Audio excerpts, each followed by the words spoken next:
Chapter 3. The Refusal. "Did they say why they wanted the target dead?" Tanner asked Horrigan.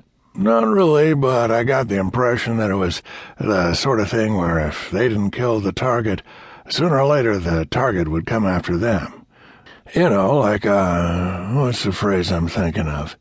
"Self-preservation," Tanner said. "Yeah, that's it, self-preservation. But, as usual, Tanner, I don't know who the target is, and I don't need to know, so please, just stuff the info back into that envelope."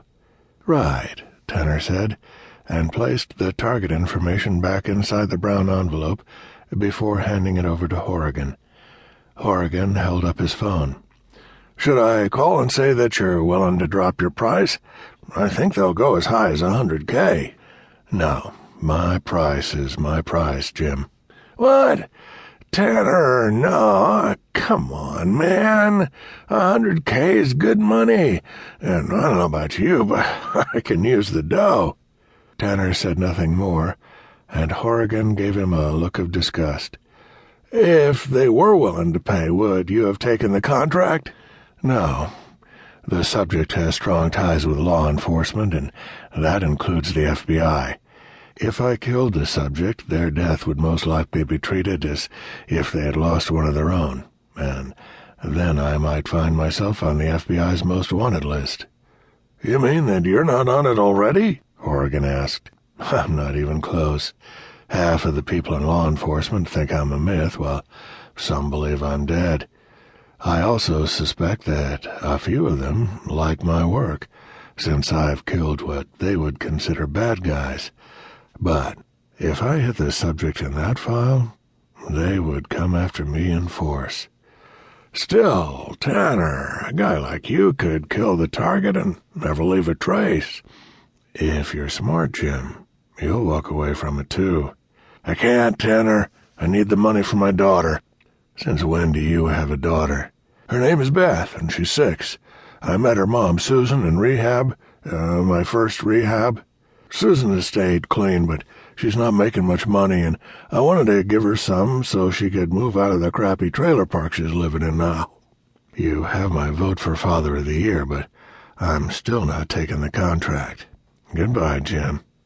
Horrigan opened his mouth to say something, but Tanner ignored him, got back in his Jeep, and drove away. Horrigan watched Tanner take off and saw his chance to make a big score leave along with him. Whoever took the contract wouldn't pay as well as Tanner did. He took out his phone again and heard the voice of Randall Mason answer his call. At least he thought it was Randall, but it could have just as easily been his brother Carter, since the two of them sounded so much alike. "Tanner, open the envelope," Horrigan said with a sigh in his voice. "Why? Is he willing to take less money?" "No, I think he was just curious." "You should have never let him have it." Horrigan laughed. "I'm not man enough to stop Tanner from doing something he wants to do, and neither are you or your brother. Tanner's not the only hired killer in the world, and when you return, you'll recruit someone else for us." "You have someone in mind?" "Yes, a man named Stiles." Horrigan grinned. "Good. I'm glad to hear it. At least I'll make some money. I'll be back there tomorrow."